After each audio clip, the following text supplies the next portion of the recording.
सर्दियों का समय था। ठंड बहुत ज़्यादा थी। पूरे गांव में कोहरा छाया हुआ था। मेरे दादा एक बड़े अधिकारी थे जो रोज की तरह दफ्तर का काम खत्म करके घर की ओर लौट रहे थे। घर वाले रास्ते में बाजार भी आता था जहां मेरे दादाजी ने सामान लेने के लिए रुके और उनके बाकी शहर के कर्मचारी चले गए। मेरे दादाजी बाजार में सामान लेने की वजह से पीछे रह गए। सामान लेते लेते दादाजी को पता नहीं चला कब शाम हो गई।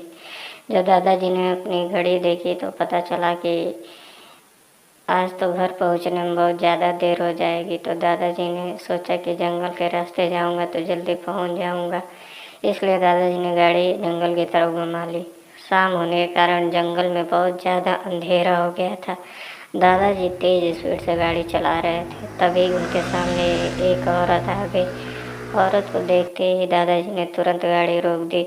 दादाजी ने औरत की तरफ देखा तो वो और बहुत ज़ोर ज़ोर से रो रही थी। दादाजी को लगा कि किसी मजदूर की पत्नी जो रास्ता भटक गई है। रास्ता सुनसान था, इसलिए दादाजी ने सोचा कि इस महिला की मदद करना जरूरी है। उन्होंने महिला से पूछा कि वो इस जंगल में अकेले क्या कर रही है। महिला ने कोई जवाब नहीं दिया, जोर जोर से रोती रही। ऐसा लग रहा था कि सारा जंगल उस महिला के रोने से आवाज़ से गूंज रही है। दादाजी ने पूछा, आपका घर कहाँ है? फिर भी वो महिला कुछ नहीं बोली। दादाजी ने उसको उसको बोला कि तुम मेरे साथ मेरे घर चलो। जिसके बाद वो दादाजी के साथ चलने के लिए मान गई और दादाजी के पीछे वाली सीट पर बैठ गई। गांव में घूंघट डालने का रिवाज होता है, इसलिए उस महिला ने भी घूंघट डाला हुआ था और उसका चेहरा ढका हुआ था। फिर दादाजी के घर की तरफ निकल गए। घर पर सभी दादाजी का इंतजार कर रहे थे। जैसे सबने गाड़ी की आवाज़ सुनी, सब भागकर दादाजी के पास आ गए। जब सभी परिवार वाले ने उससे महिला को देखा तो दादाजी से पूछा। दादाजी ने जंगल वाली पूरी बात बता दी और कहा कि अब ये यहीं पर खाना बना देगी। लेकिन दादी माँ को उस महिला पर शक हो गया, कहीं वो चोर तो नहीं, कोई सामान चुरा तो नहीं ले जाएगी।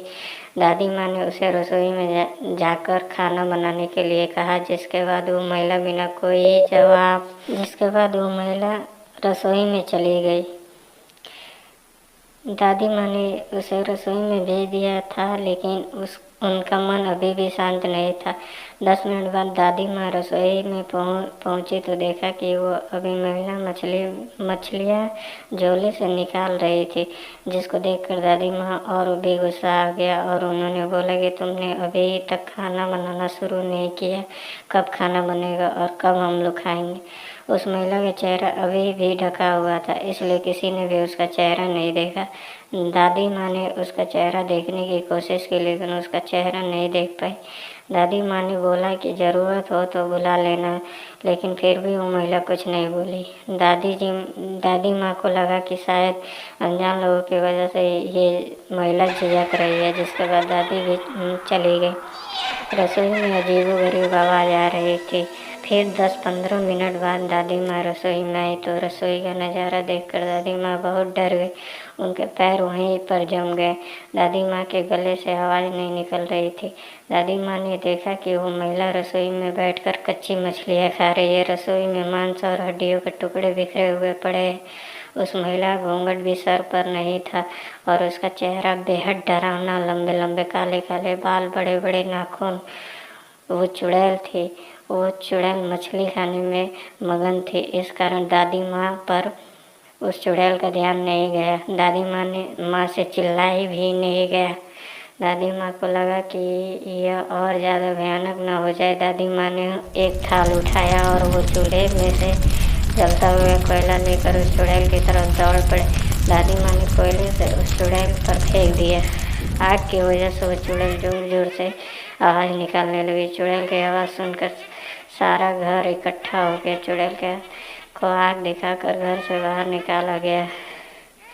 चुड़ैल की आवाज़ इतनी तेज थी कि आसपास में सभी लोग अपने अपने घरों से बाहर आ गए और सभी ने चुड़ैल को देखा। चुड़ैल को लोग देखकर गांव जंगल की तरफ चले गए। पूरे गांव में लोग चुड़ैल के डर से कांप रहे थे और सभी मेरी दादी माँ की प्रशंसा कर रहे थे, जिन्होंने सही समय पर उस चुड़ैल को आग से भगा दिया था। यदि चुड़ैल नहीं भगाया जाता तो पूरे गांव के लोगों को खत्म कर देती।